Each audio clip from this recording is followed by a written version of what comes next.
I think the most instrumental person that helped me shape that craft in my mind is my years working with Eminem. Mm. And when I met Eminem, this is pre everything. Yeah. He had an EP. He moved to LA. I was involved in helping him get his record deal through some friends of mine. I was working at Death Row Records, and my friend was working at Interscope, and they were all interconnected to each other. And when you saw a guy like that who was The underdog believes he can do the impossible. Defeat the bully, sell enough mixtapes to get out of the hood. But I can say with certainty, this underdog has seen his last day. Yo, wait, hold up. We got to take it from the top.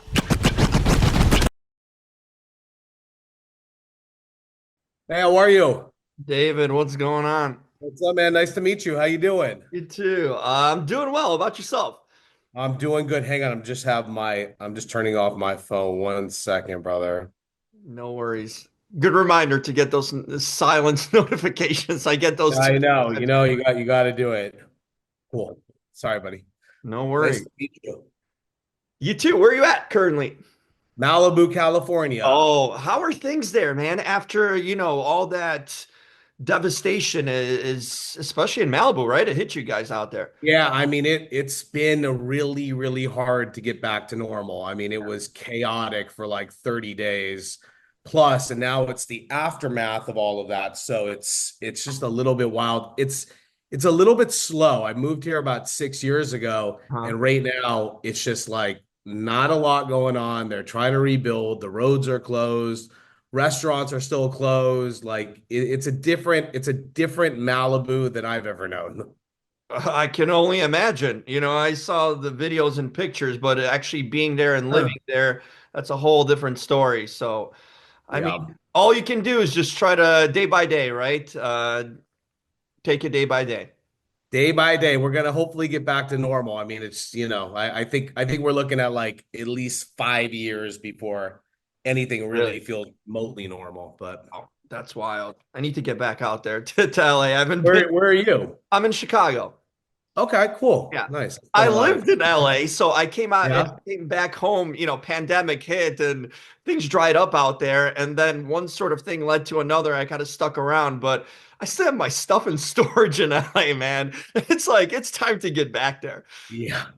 Yeah. Change it up a little bit. How's the weather there? Uh, well, it's a heat wave. It's like 50. So for Oh my God. Chicago, this is Get your balmy. shorts on, get the boat ready. That's right. Love that. So Love yeah, that. we're taking into warm, but I'm sure it's gonna be like 30 in a couple of days anyway. So, you For know, sure. typical. Sure. So just before I know you're already recording, but you're gonna chop it, Yeah, right? yeah, I'm gonna Yeah. edit some of this for sure. Yeah. Cool, cool. I just want to make sure I got my notes because like the studio gave me some talking points that I'm Oh, they supposed to be. did. Okay. Yeah, yeah. I mean, I know them all, but I just want to make sure that I have them in my head. I mean, with me, it's free flowing conversation. That's how I roll. Yeah, yeah, no, no, we'll do it. I just Yeah, I have to remember some points for them. because the film didn't. It just on a festival circuits, right? Yeah, yeah, yeah. Well, not really so much the circuit. We only went to Uh Sundance and then Lionsgate took it and huh. and then here we are. So, but this is basically 4 years in the making. But yeah, I mean, let's start and I'll tell you the whole Really? story. Put it Yeah, down. let's go into it. 4 years in the making. Okay, I'm curious. Was it just delays or regular stuff or what?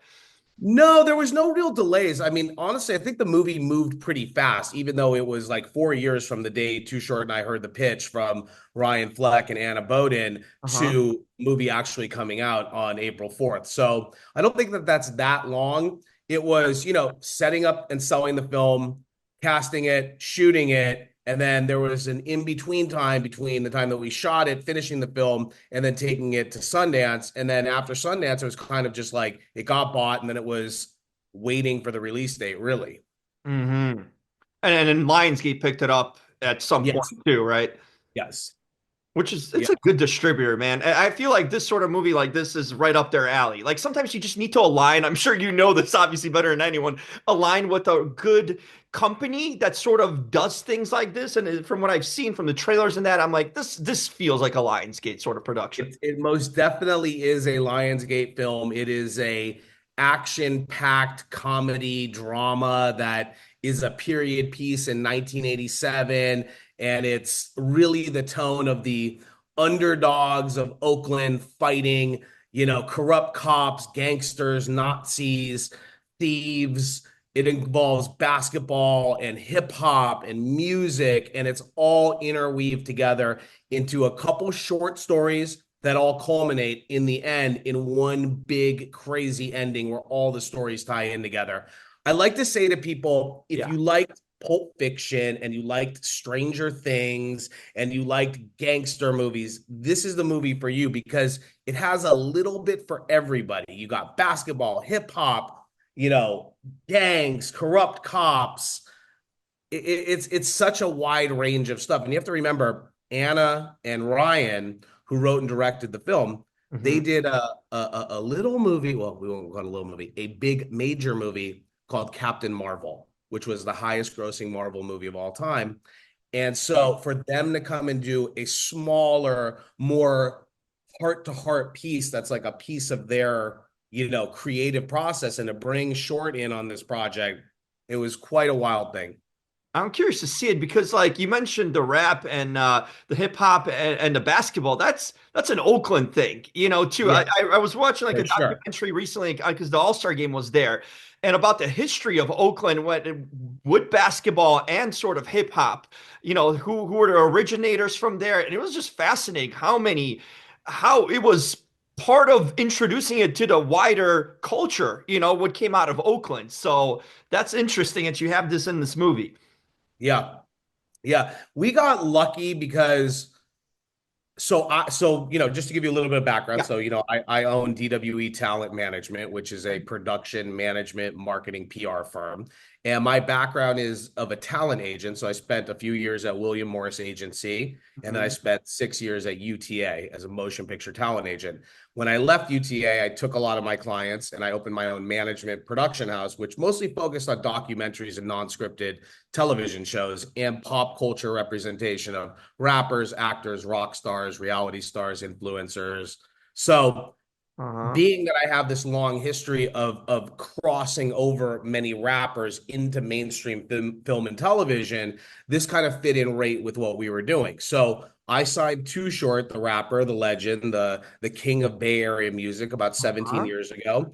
And this was an opportunity for he and I to segue into the movie business, mainstream movie business, with him doing a film where he's not only inspiring the movie, doing the music for the movie, he's narrating the movie, he's acting in the movie, and then there's also somebody portraying him in the movie as his younger self in 1987. Wow. So this menagerie of opportunities was such an amazing thing for us to do, and to have incredible filmmakers and incredible producers to partner with, and then to go to Sundance and have this run.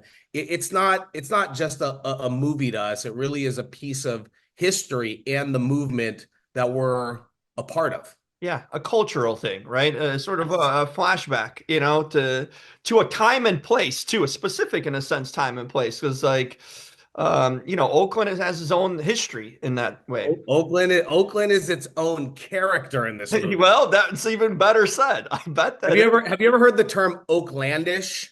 I have not. No. Oaklandish means like it's like that's something you would see in Oakland, and this movie is extremely Oaklandish. Huh. Okay. I And think that's a term that they mostly use in Oakland, so don't feel bad that you don't know it. yeah, I haven't been there, but like I said, I recently saw a documentary on Oakland, sort of the rap and basketball culture, and it was fascinating. Right. I picked up some things from it. Right. Well, you got to remember like the Warriors and the Raiders Right. and the Sports 49ers. There's a too. lot Yeah. of sports culture in San Francisco and Oakland. There's a lot of teams there. And that's a big part of the identity of a lot of people that come there is representing those teams. Yeah. And the Golden State Warriors have a major role in this movie. Hmm. There's the huge presence because one of the characters, Sleepy Floyd, is based on a real person who played for the team. Oh wow. Okay. That's current too. I mean, yeah, they're part of culture. I mean, the Warriors, especially this day and age. But when you look at the Raiders, that was, a team of the 70s and 80s, Yeah. and then Yep. hey, that time frame, the A's were good, right? Out there too. Right. So Right. Oakland A's. Yeah. yeah, Very so true. it's and now they're not even there anymore. So yeah, there's a lot of history to that town, for sure, in sports and in pop culture and music and all. So that's cool.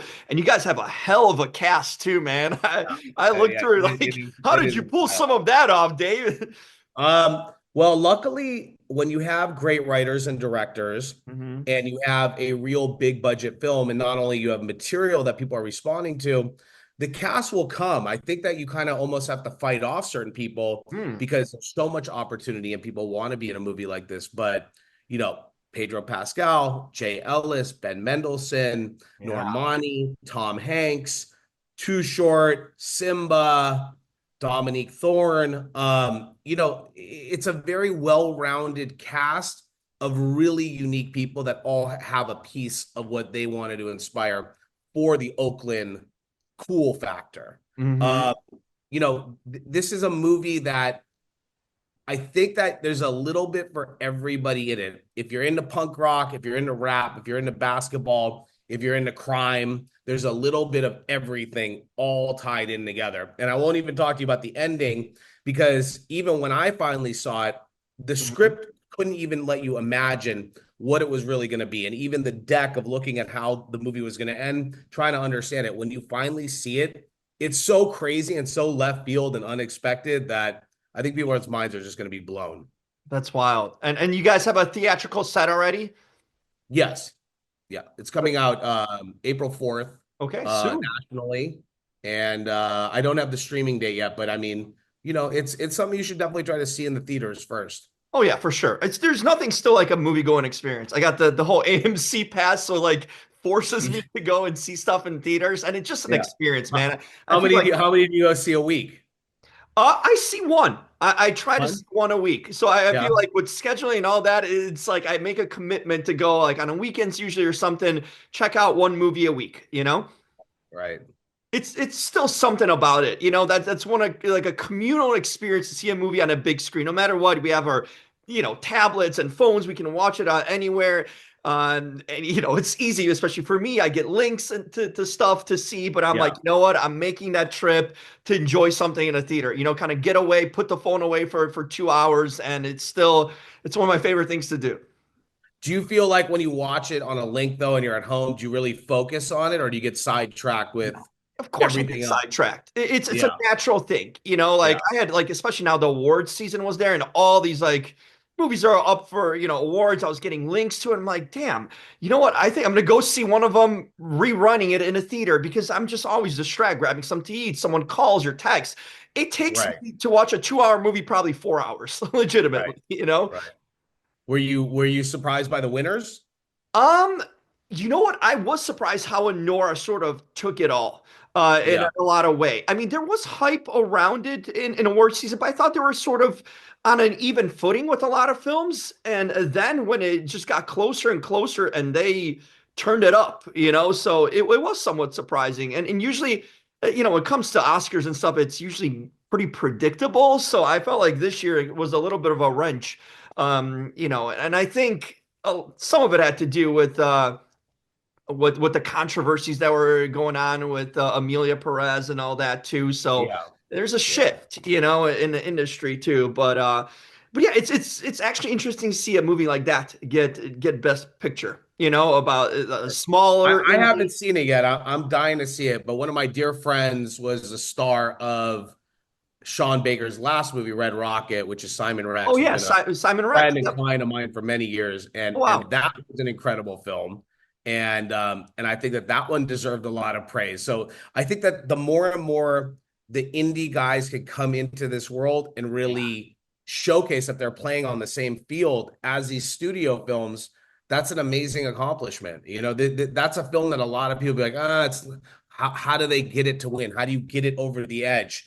But to do it, it's so big. And then overnight, that director is literally on the top of every studio's list. It's like what do you want to make next? We want to make your next 3 movies. Uh-huh. It's amazing how that can transfer. Is also Mikey Madison, the A-lister Yeah. immediately now. So Right. it's crazy. You've seen this industry. You've seen how things can just change on a dime too, right? I mean, Yeah. I saw your bio and stuff. I mean, just what a journey you've had in this industry from the beginning. Did you ever think you'd get here? Like, what was an earlier, younger David? You sort of like that college age. It's like, what was your aspiration in a sense, or did you envision sort of the journey you take, man? Because you've done a lot and seen a lot. It's pretty incredible.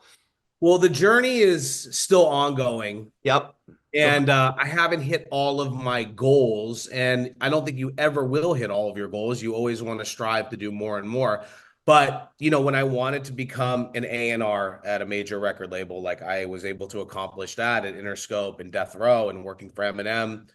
I wanted to own a record label. I was able to own a record label for a period of time. I wanted to become an agent. I became an agent. I wanted to create TV shows. I was able to create TV shows. I wanted to star in my own shows. I was able to do that. So these goals, as you knock them out, the next goal gets bigger and bigger. So the ride is weird because my expertise is a little bit different than most. I have expertise as like a deal maker and an executive, but I also have the creative side of me, which has produced and created so many non-scripted TV shows. And then I have the side of me that's like, okay, well, I'm also the star of some of my shows. So I like to teach people how to crack that code. And when the influencer business really started to pop in the last 6 years, that's when my business jumped heavy into educating and deal making for that category of talent. And that has opened up so many doors into a completely new window of talent that I never kind of focused on, 10 years ago. So the game is changing. You sort of have to roll with the punches, have your hands and feet in a little bit of everything in the business. And then hopefully a couple of these things pop and then we can retire and just relax. I mean, that's the goal. But just like as you're accomplishing these things, you're jumping sort of from different realms of the industry, from music to sort of producing to agent, these are different areas of it as you're navigating. Like, there's got to be something in you. You need to be a hell of a talker or an ambitious guy to be able to succeed and make it in all these things that you've done. Because it's not easy to make it in one thing. We see the stories of actors struggling for years and decades, and you've navigated and kind of hit your goals in so many different realms. Like, what do you think is your secret sauce in a way that you're able to accomplish that and actually make it happen? Because I think it's wild. I mean, know your goals, stay focused, Mm-hmm. and always curate the right content and the right projects, and make sure that you have the right relationships to bring that content and projects and ideas or deals, whatever they may be, to people that can actually execute them. Because there is no I, it's all a team. It's all this business is based on who do you know and how good is your project or your talent. And if you can narrate and if you can navigate those things and make sure that you're putting that out into the market at the right time, then you can be sitting in a place where you have all the ability to create and make money and be successful. Listen, I've had a lot of hits, but I've had a lot of misses. So if you have a miss, you look at that one, you say, what do I need to do to tweak that one to make sure that on the next go round, we don't do that, and then that one is successful.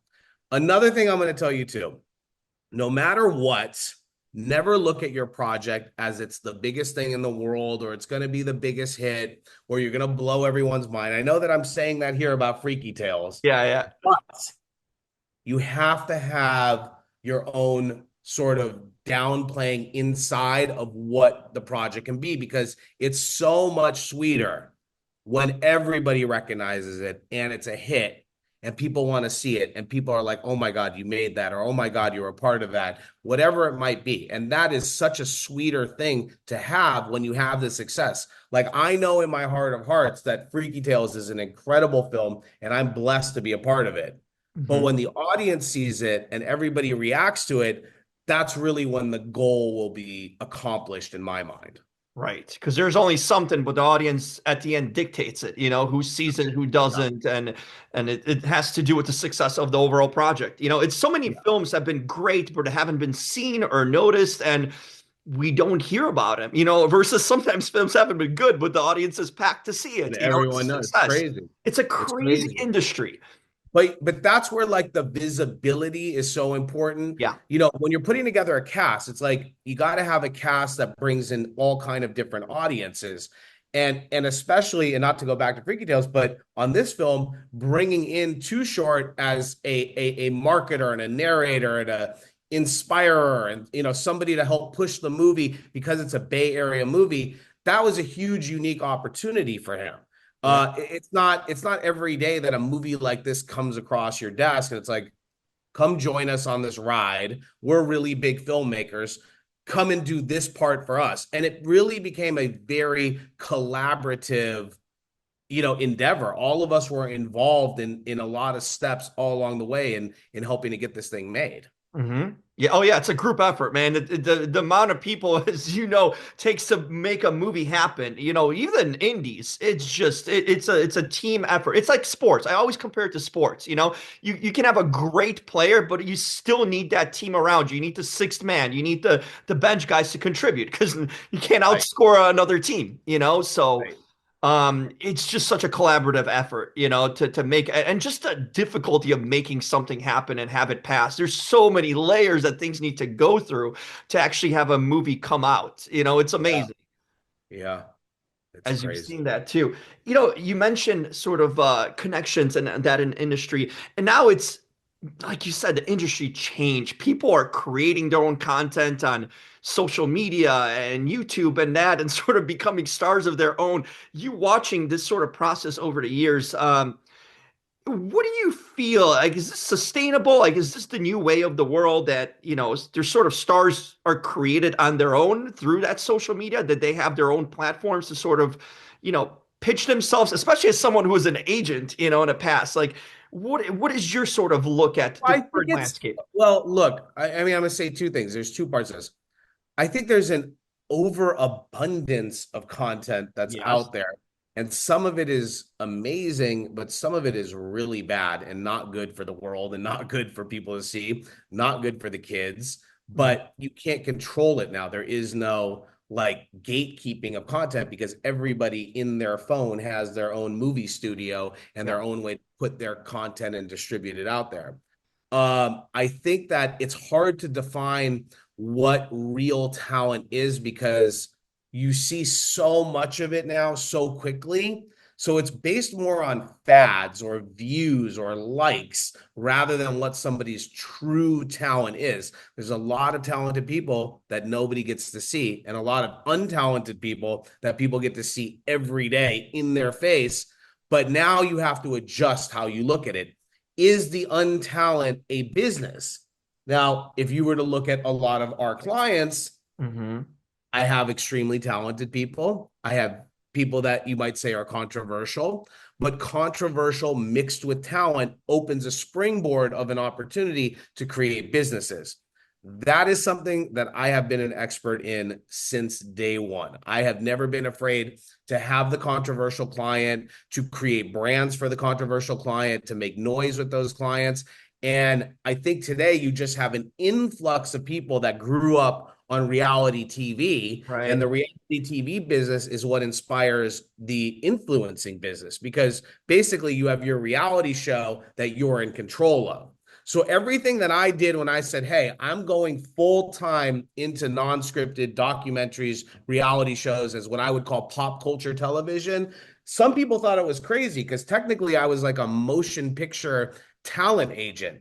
But because I grew up with all these mega first reality stars from, Paris Hilton and the Kardashians and the Osbournes and the kids from Laguna Beach and the Hills and the Housewives. That became the business. And I was in the power seat to broker all the deals for people. So you have to sometimes take what is not a conventional talent and make it into a big talent. And then ultimately they do crossover and they're like, well, hey, they're a star. They deserve their prize. Yeah, I see that. I see what you mean. So sorry for the long-winded answer No, to get that's the point, but I'm saying unconventionally talented people are now considered talent. yeah, Yeah, 100%. Right. And people just start liking because they see them a lot too, very The true. more you see something, the more you're sort of receptive to it in that way too. It's been interesting because I asked that too because uh, I've been on this journey myself too. It's so difficult in a way to I feel like I'm good at what I do. Maybe this is Yeah, my niche. You sort of find your way of what you're good at. Like I started off doing acting and all that, but I felt I'm a good talker, and I enjoyed doing interviews and learning about people and connecting. These became natural to me, and it's like, then I did some hosting stuff and whatnot. Um, and it's always been to me, it's like, well, what's your brand and all that? Like for me, it's like when I was in LA, it was like everything's authenticity. And it's like you yeah, need to be legit. Authenticity isn't a brand. It's something you have in you or you don't. Like you can fake yeah, authenticity or try to teach it, but if you don't have it, it's not going to be legitimate, And I always yeah. kind of laughed That at it because like every that's hosting funny. That's an class is like interesting point. authentic, be authentic. Like, oh, this is the thing in the marketplace. It's like you can't teach this shit. Like you either have it in You your either have it or or you you don't, don't. man. Yeah, I think that's what it's going to come down to. But that's an interesting take that you would say it like that. I don't think you can act authentic. I think no, that you can try, and that's some great acting. But I think people are going to read it ultimately, and they're going to know, 100%. if you're full of it or not. 100%. In today's day and age, I think, for me, it's been like, I'm a guy from the Midwest. I can't, this is what I am, and, uh, and I'm comfortable in my own skin too. I think it's something about that in the industry too. Like, either if you're comfortable in your skin, everything comes off more natural and real. You don't have to pretend to be something you're not or get approval or likes. Like either people like you or don't. For me, it was just always like, hey, if they don't like me, that's actually a good thing because that means I'm being myself. Because not everyone's gonna align with who you are, what you like. Um, True. and It's it's true. just like a self-discovery thing too. It's like, yeah, you just gotta be yourself because at the end of the day, when you look in a mirror, it's like it feels easy being yourself. But if you're not, yeah, I can only imagine, the toll it takes on you mentally. Yeah. Yeah. Well, they always like to say, fake it till you make it, right? Right. Yeah. And I know a lot of really big celebrities. A couple of them are actually clients of mine that really did that term. They really faked it until they made it. And then when they made it big, really Uh-huh. big. But is that something that you can get away with now too, do you feel like? Or that's, Oh, I mean, that's it's been that way since the dawn of the ages, you uh, know? There's always going to be somebody waiting in the wings, ready to try to take somebody else's spot. yeah. Uh, it's a very, I don't want to name names here because we're Sure. here promoting Yeah. No problem. and talking about the movie, but if you go through my client list, I'll go on my website, you'll see some people be like, oh well, we know how they became famous. Yeah. No, true. I think people can figure it out too if someone's been around long enough and seen some Yep. interviews and stuff. Yeah. But I want to ask you, you're a talent guy. You're a scout at its core for sure.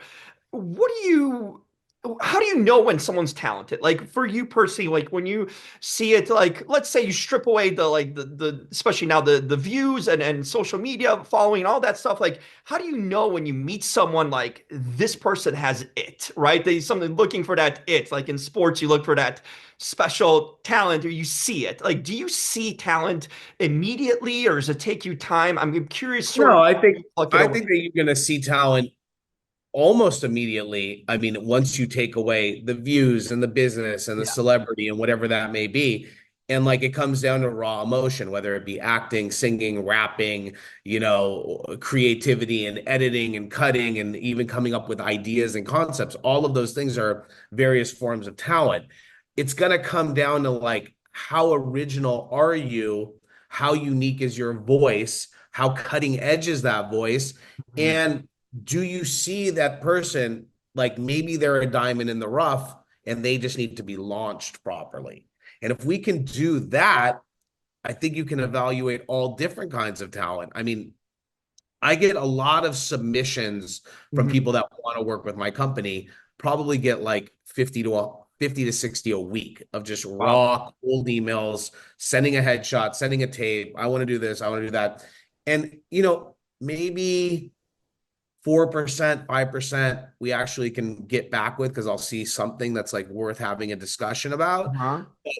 It's hard because people are blinded by what they see in social media and they think that that's where the talent is. But real talent starts when you're really young and crafting your craft over 10,000, 20,000, 30,000, 50,000 hours to really be something. And once you hit those marks, that's when your success is going to come because you've lived through the highs and lows of the business and you've lived through what you have to do to actually make it. So I want people that are on that journey. Like you can't walk in and say to me, I'm a star, I'm a show, I'm this, I'm that. Yeah. I'm going to see it. If I see it and I want to be a part of it and I want to represent it, or I want to be your producing partner, or I want to help manage you, or I want to help launch you, I'll see it and then I'll know what we can do.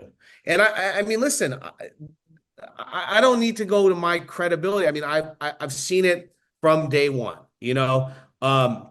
I think the most instrumental person that helped me shape that craft in my mind is my years working with Eminem. Mhm. And when I met Eminem, this is pre everything. Yeah. He had an EP. He moved to LA.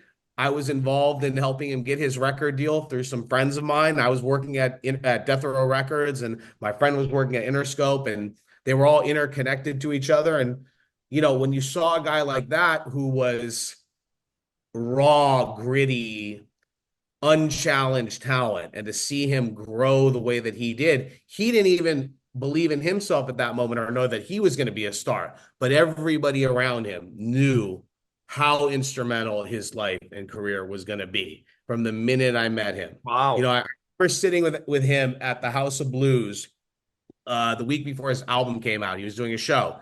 Right before the show, we were outside hanging out. I was talking to him. He's like, yeah, I don't know. We'll see what happens with this album. We'll see. I'll probably just be back in Detroit in like 2 weeks. And, that'll be like, it's a fun thing. And I looked at him, I was like, that was never going to happen, bro. The journey that you're about to go on now is going to break the world and change the music business in every way, shape, and form. And, Wow. there you go. Did. Yeah. That's amazing, man. I mean, it is incredible how, sometimes you just need that push, in life. That one opportunity. It's Well, you crazy. got to have the talent. I mean, forget Yeah. about the push. The talent is there. If the Yeah. talent's there and you got the team that can push, you're going all the way. Yeah. Like you can do it, But it's talent mixed with so many other things. It's also timing. Yeah. I don't know. Is Freaky Tales, is this the right time in the world for Freaky Tales to come out? Mm. I mean, I know how much time and effort and the 4 years since I got the first phone call about it to where we are now. Yeah, it's the time. But like, I hope the world sees it as the time, and I think they will. Yeah. Yeah, and sometimes, some of these movies become cult classics years later, and it's like at the time, Yeah, it just wasn't right for that time. But later on, yeah, people pick up on it or see it and just become major things, It's yep. crazy how sometimes you just can't dictate anything and the universe will dictate it for you, in so many ways. So true. Oh, So true. man. I find this inspiring too. I'm a creative, I'm a content creator actually, but I create content literally, by doing interviews and all sorts of things. And I find that this conversation too, sort of a motivational thing, to see. Because like, I've always wanted to do it sort of by myself, and make your own break and not wait for someone to find me in a sense, Yeah. No, you Um, got to do it on your own. yeah, Whatever you're doing it right. And continue doing that. And the audience is going to come. They're going to resonate with you. They're going to believe in you. And if they like you and they want to follow you, they're going to buy your products. They're going to go see your films. They're going to watch your content. I yeah, mean, this is something that if you believe in it and you work it hard enough, you're going to make it. You're going to make it. It's undeniable whether or not you can. It may not be the exact version of what you think making it is, but mhm, you are going to make it. And you tried and you put in the time. yeah. I think it's that too. It's putting in the time and being good for the moment too, because like you need to be ready when the moment comes too. You need to be prepared and ready for it. I feel like sometimes people get opportunities, but they weren't ready for that moment. They didn't have that, the ups and downs or the work that they put in, and then the moment sort of fades away. Right. But you got to be ready when you get that call in so Yeah, many ways. for sure. Man, Stay ready. this is good stuff. What's next for you? I mean, so Freaky's going to come out. I'm sure you got stuff lined up too. What do you want to do Yeah, I next? mean, look, I'm lucky that I have clients that have a big, touring business in hip hop. Yeah. So we do tons of shows all year round. So I'm on the road a lot, and I have a couple different documentaries that are in the works with Nice. some big streamers. Last year we had the House of Kardashian documentary on Peacock, which went number one. Hmm. A couple years before that, we had the Death Row documentary, Chronicles of Death Row.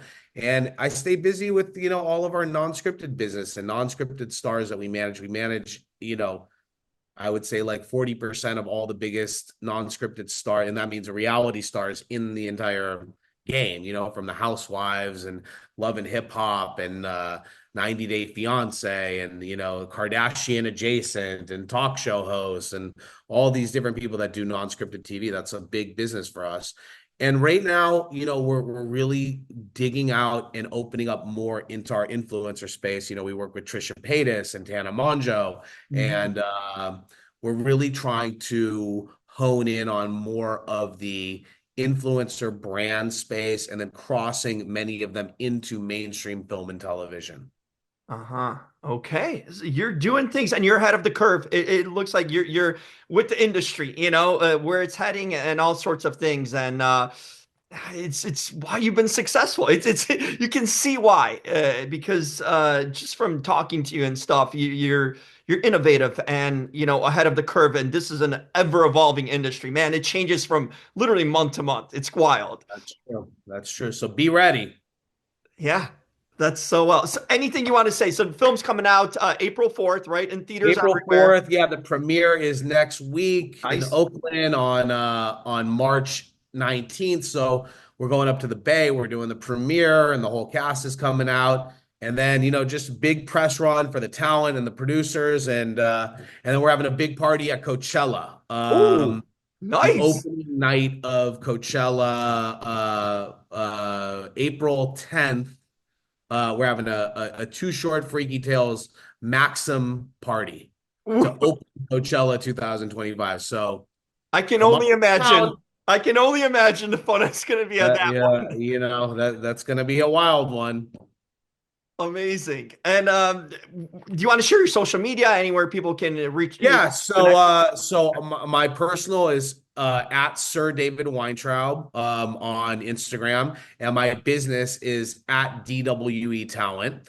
And also, if you really want to get into the game and you really want to learn how to make it in the industry, Mhm. I have my digital book, which is kind of like an online course and reading material of Nice. how to get into the industry, and that's called the Hollywood Handbook. So if you Google the hollywoodhandbook.com, you can go to the book, check it out. You want to be a part of our movement, a part of our course, a part of our introductory into the entertainment industry, the Hollywood Handbook is the place to go. There you go. So you got a roadmap, for Yep. those that have questions. Is it sort of your experiences and all that put into all this Well, knowledge? I mean, it's the highs and lows of everything that I've learned of how to create and produce content, how to get into management, how to get your name out there, how to market yourself, how to do PR for yourself. The Hollywood Handbook is the place actually to go to understand how to get your entry point into influencing, into film and television,